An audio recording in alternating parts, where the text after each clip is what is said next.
আসসালামু আলাইকুম। একই জায়গা অথচ কত পার্থক্য।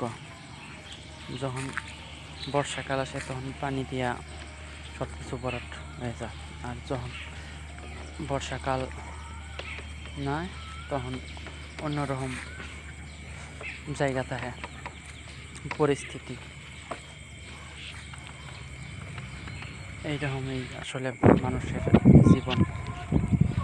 তারপরে রাস্তার পাশেতে হালকা একটু ভিডিও করলাম।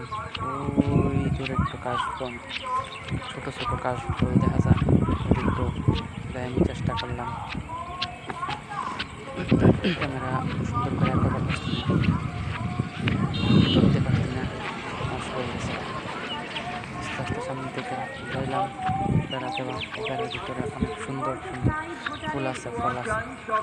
তখন ইনশাল্লাহ দেখানোর চেষ্টা করবো। হাঁটতে হাঁটতে গেলাম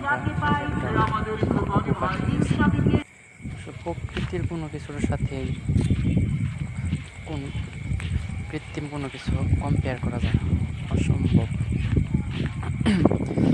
আল্লাহর তৈরি সব জিনিসই অসম্ভব সুন্দর। এই যে একটা শালিক পাখি হাঁটাহাঁটি করতেছে, মনের সুখে আনন্দ করতেছে। তারপর বিকালবেলা একটু